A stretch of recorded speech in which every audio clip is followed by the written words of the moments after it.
Now, welcome back again the industrial biotechnology course.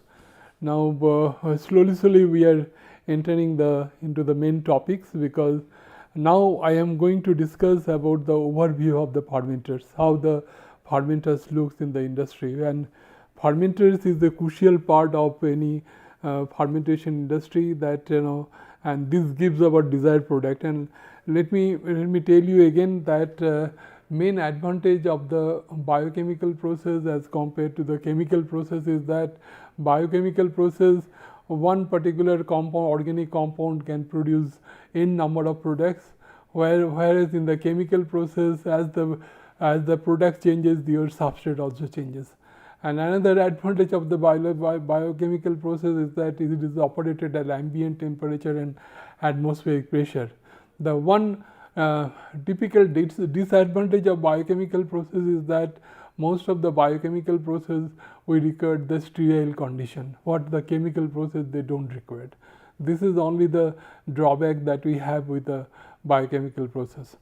Now, let me give you some overview of the process, and this is the schematic diagram of the bioreactor. This I explained before also. I don't like to discuss this again. So, only I want to show you that what are the major component is there. This is the motor is there, this connected with the impeller, and main purpose is to start the liquid. What is the purpose of starting? To keep the solid, keep the homogeneity in the reaction mixture. I can give you a typical example here.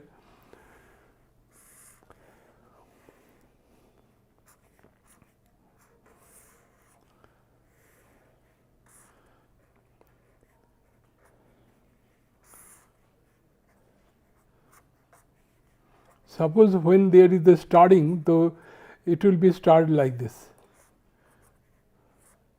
So, one thing I want to point out, that when you have one blade like this, it will mainly the agitation will be this portion, not this portion. So, for this portion agitation, again you should have another blade, so that that they will be starting this. So, there is a multiple arrangement of the blade. So, here you can see here that you have so many blades are there. This is not a single arrangement, different arrangements to have the homogeneity in the reaction mixture.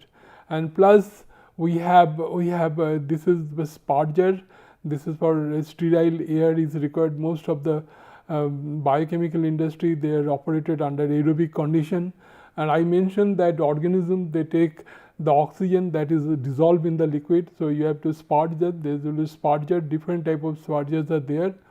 Then there is the harvesting. Harvesting is very much required, because after the fermentation is over, you have to take out the media. How we can take out the media? But what we do, we have aeration, and we close this outlet valve. And if you close this outlet valve, then what will happen? There will be air pressure here. With this air pressure, it will drag the liquid through this valve. This is usually the gate valve. There should not be, there should be very little resistance here. This will take the material from the fermentation plant to the recovery plant. Recovery plant means that where the purification of the product takes place. So, you have to take this after the fermentation of the process, you have to take the material from there to the recovery unit.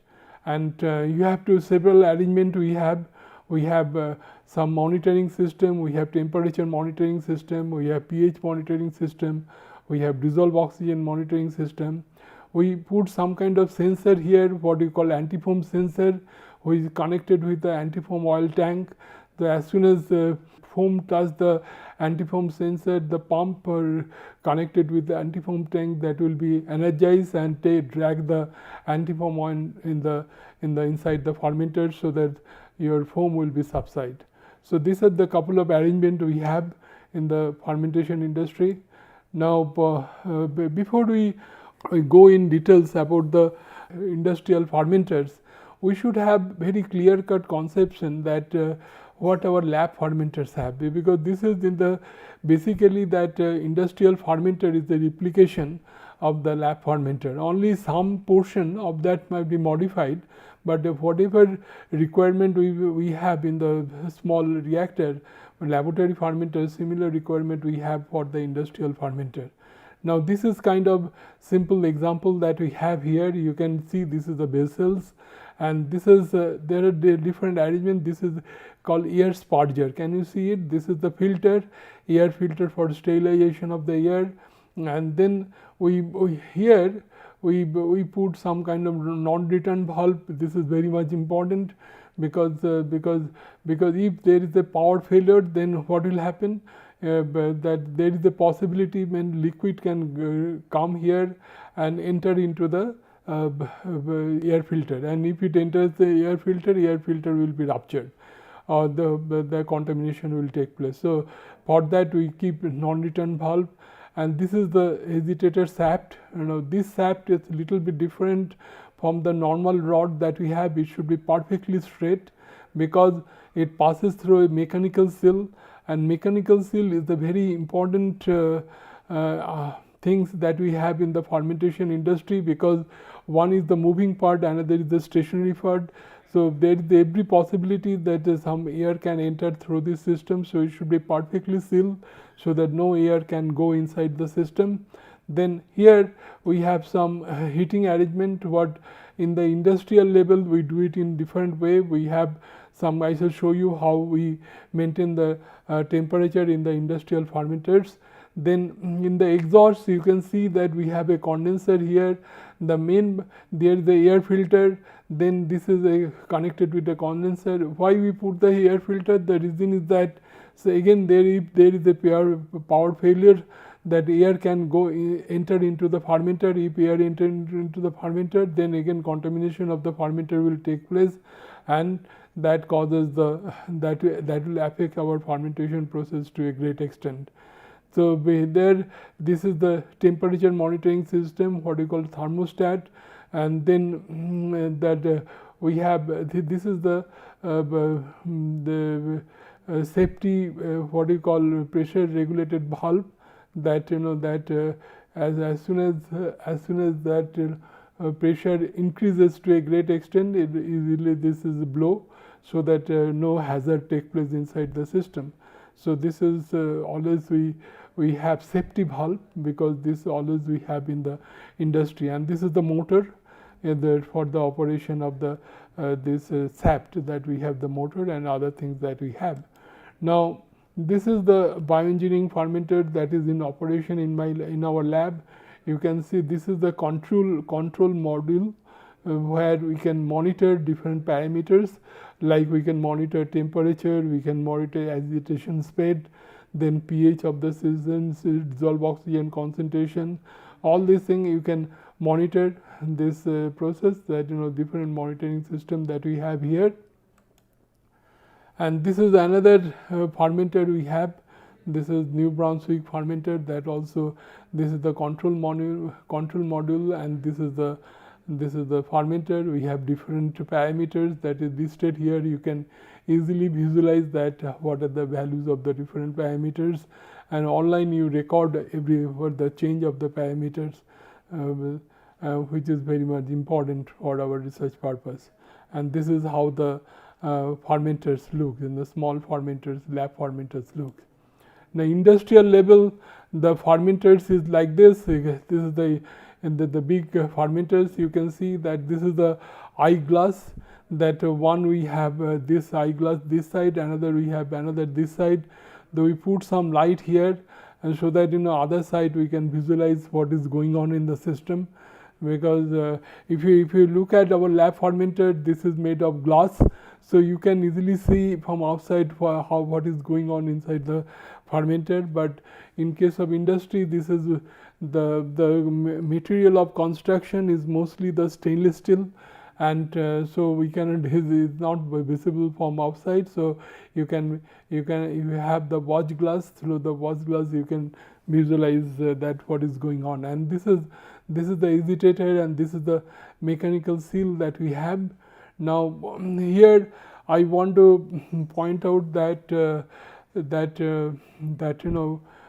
power requirement is more or less for because that mild agitation, we have mild agitation and vigorous agitation.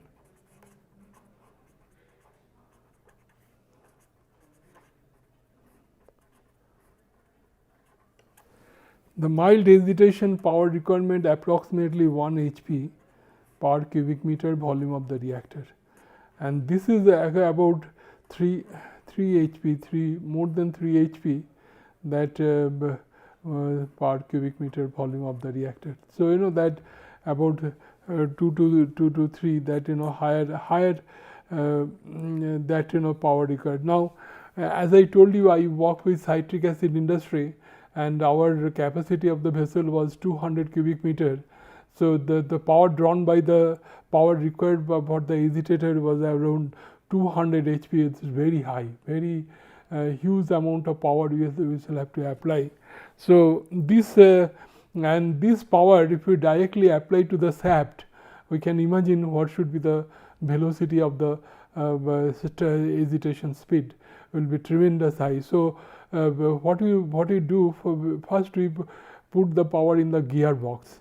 In the gearbox, we stepwise we reduce the speed, and ultimately that whatever speed we want, we transfer into this particular shaft. So whole gear box that is usually submerged in the antifoam oil tank, because this oil actually that because if gear, they are connected with each other, and they have tremendous friction, and due to friction it will generate a lot of heat, and oil has fire point.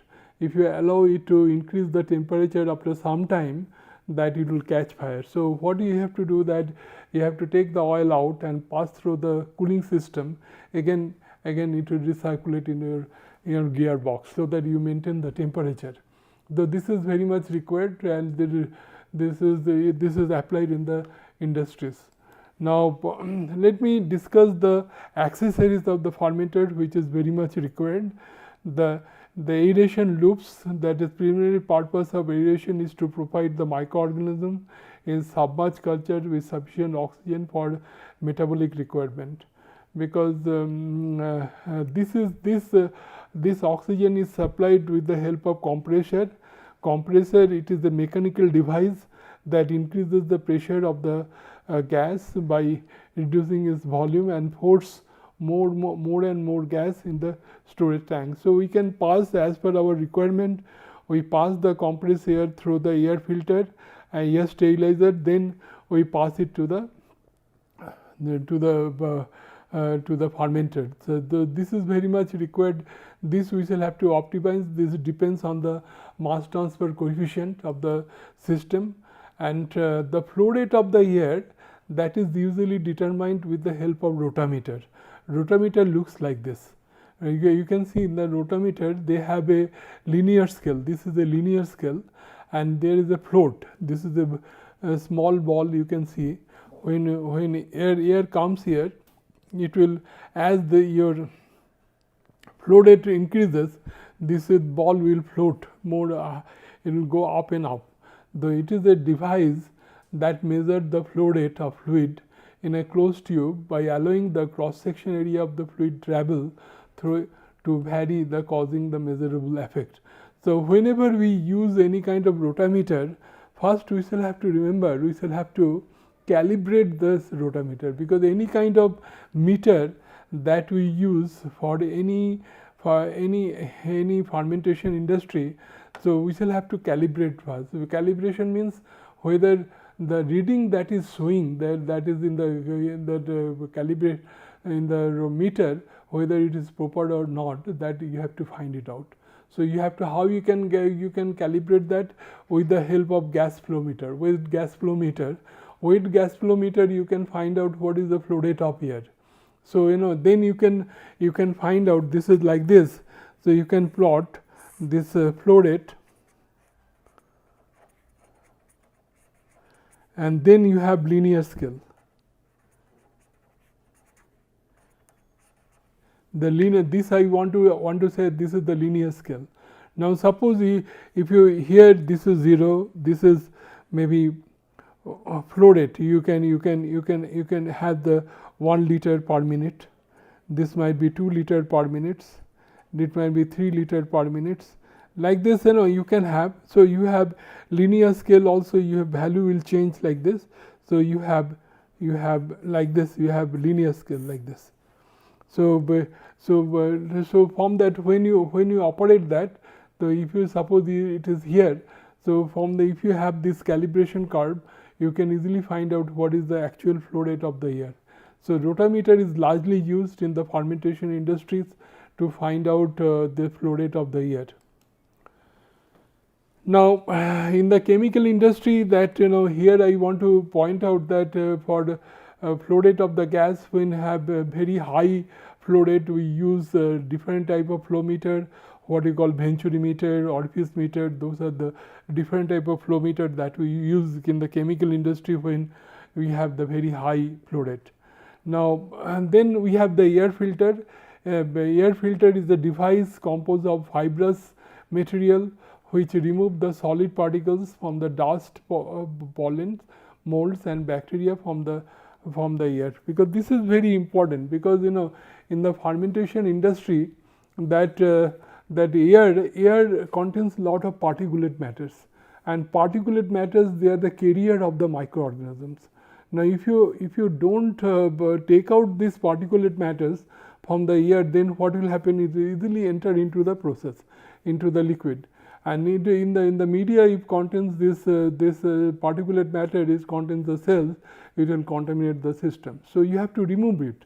Now I say this is for the removal, we use the kind of filter, because this is kind of different type of fibrous filter we use, particularly glasswool fiber we use for the removal of the pollutant present in the particulate matter present in the air, that is largely used. So this I shall discuss in details when I shall discuss the upstream processing, that where I have taken into consideration both air sterilization and medium sterilization. So next is the non-return valve, because non-return valve looks like that you can see that the liquid can flow this direction. If it follow this direction, this valve can open, and this is open, but if it flow this way, valve cannot be open. And I told you this is usually we keep it in the air inflow line, because why we put in the airflow line, because if there is a power failure, there is every possibility the liquid present in the media present in the fermenter that may go back to the system. So that is why, to stop that, we should have non-return valve.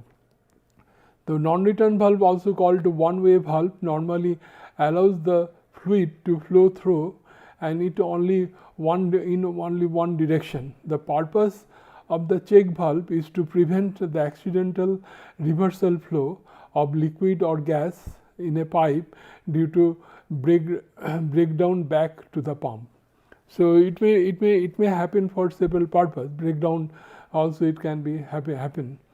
Now next is the mechanical seal. I told you the mechanical seal plays very important role in the fermenter, because here in the agitator, here we have this in connection between the motor and this shaft, where the outside we have mechanical seal, M seal. This is the mechanical seal that we have. So mechanical seal consists of two parts. This is the stationary part in the bearing, and other is the rotating shaft. So this is the one is stationary and the rotating. So this is stationary, because you see that when you talk about your mechanical seal, that is stationary, this is fixed, and then your shaft is going inside, that is moving. This is the movable part. That is the other is rotating shaft. The two components are pressed together by spring, and sterilized antifoam oil are used to lubricate and cool the seal during the operation. Now they are tight like this, and at the same time, because if you cannot tie it maximum, because the reason is that if you tie it very high, then the friction will be very high, and if there is a friction, there will be more friction, more will be heat generation, and if the heat generation is more, it may rupture the mechanical seal. So what we do in the industry, we pass the antifoam oil, we pass the antifoam. So here we pass the antifoam oil at the high pressure. Now when we pass the antifoam oil high pressure, it maintains some kind of air positive pressure inside this air mechanical seal. If there is a positive pressure inside the mechanical seal, what will happen? There is a less possibility of air to enter into the system, and this is how we can maintain the sterility of the process. And main purpose of passing this oil to do the lubrication of the shaft. If we do the lubrication of the shaft, then frictional force will be reduced, and if the frictional force is reduced, then the amount of heat generation also will be reduced to a great extent. So this is how it looks, the mechanical seal. You can see that industry how different type of packing materials they put inside, and this is the only few company in the world they can produce this kind of mechanical seal for the fermentation industries.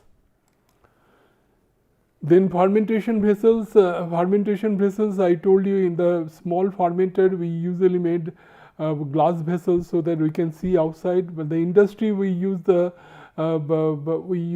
stainless steel, because stainless steel they can resistance the high acid concentration, because most of the fermentation process we produce a lot of organic acids, and organic acids some kind of corrosive effect on the materials of construction. So we discussed before that how the composition of the alloy steel, stainless steel, that affects improve the acid resistance or corrosive property of the stainless steel.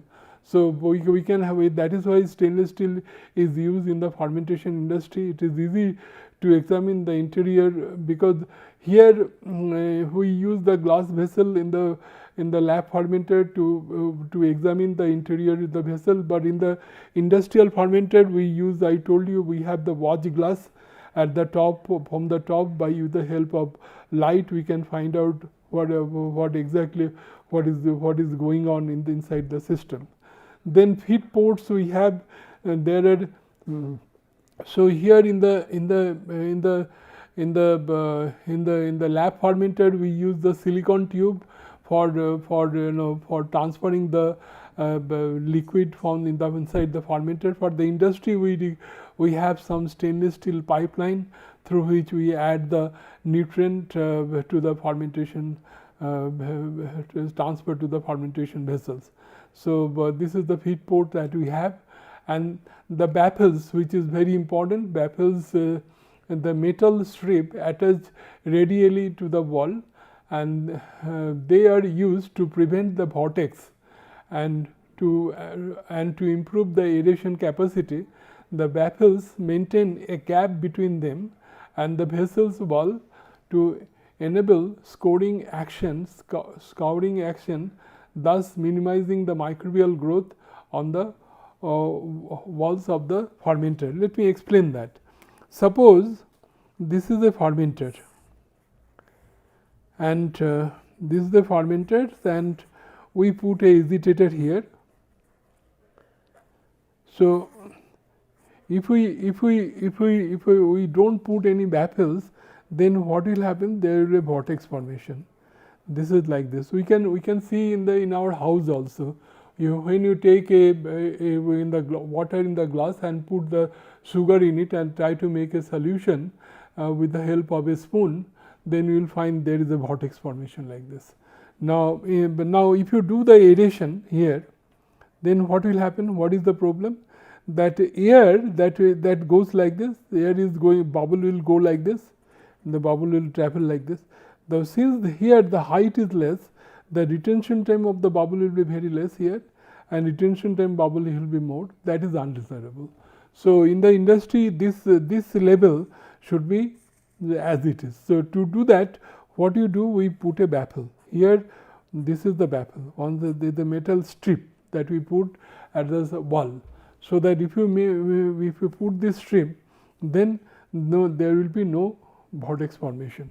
So this is the baffles that we have here. You can see this is the baffles we have in the reactor. This is how the liquid is remaining at the same level. There is no vortex formation here. Now impellers, that is very important. They are used to agitate. I already explained to you that how the impellers, what is the function of the impeller, ensured that a uniform suspension of the microbial cells is achieved in a homogeneous nutrient media. Now here I want to point out, you can see this is the disc, am I right? And it is connected with the different blades, and you have number is there 1, 2, 3, 4, 5, 6. So this number you can vary. You can make it 5, you can make it 6, you can maybe 7, whatever. Now, then when I work with the industry, then I find that when I told you we shall have to keep the impeller, that this impeller, that blade in the different levels. This one, because if height is more, then you have more baffles across the shaft. We have so many impellers we shall have to put in the fix with the shaft. Now this number of this blade is very important role, because we find that if this number is not optimized, there will be tremendous tremendous vibration of the fermenter. So the industry, we try to optimize that which combination we can have the minimum vibration in the fermenter, so that, because if there is a lot of vibration in the fermenter, this is undesirable, because otherwise that there again some connection will be loosened and contamination problem will take place. Then we have sparger. We can see that it is used for aeration purpose. The purpose of aeration is to provide the sufficient oxygen to the microorganism for metabolic requirement. Sparger introduce air into the liquid of the vessels. This is here you can see that air is coming like this and sparging like this, like this. Then reflux cooler, this is fitted in the outgoing stream of the air, because if you allow the air to go out of the reactor, then when it passes through the reactor, then your air will be saturated, and but then slowly you will find the volume of the fermenter will go down. Then because if you want to maintain the volume of the fermenter same, then there should be the condenser at the exit of the air stream, so that you can condense back the vapor to the reactor again, so that your volume will remain constant. Now this is the exhaust air filter. I told you this is just to stop the contamination problem we have in the exhaust stream.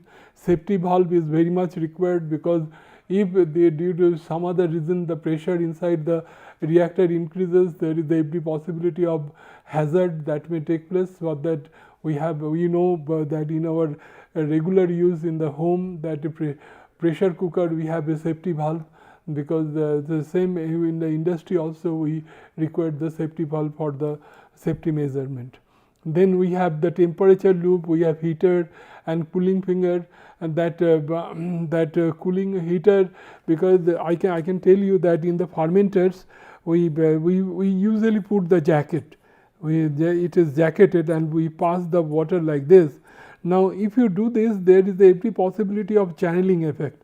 So what we do in the fermenter, basically, that we have pipeline, they wrap on the surface of the fermenter like this. So we pass this pipeline across the fermenter like this, so that water goes uniformly through the surface of that, and it has some kind of cooling effect. So both the cold water and hot water we can send through this as per our requirement. This is the pH probe used in the fermenter, which is different type as compared to the normal pH probe. You can see that because when you use inside the fermenter, this should withstand the 15 psi pressure, because usually the sterilization take place at 15 psi pressure. And if you because the specialty is that we maintain some pressure here 15 psi with the help of hand pump, we can do that. This is so that if we don't maintain the pressure, then what will happen? The fermenter, the porous glass, inside the porous glass the liquid can enter and affects our electrolyte and damage the system. So avoid that. We should have some kind of pressure here. Here above the electrolytes we should have 15 psi pressure, so that no such damage can take place. This is the special device that we have in the fermenter for the pH probe. So this is the principles, and temperature probe also there, oxygen sensor also, motor and foam control device already I discussed. Thank you very much.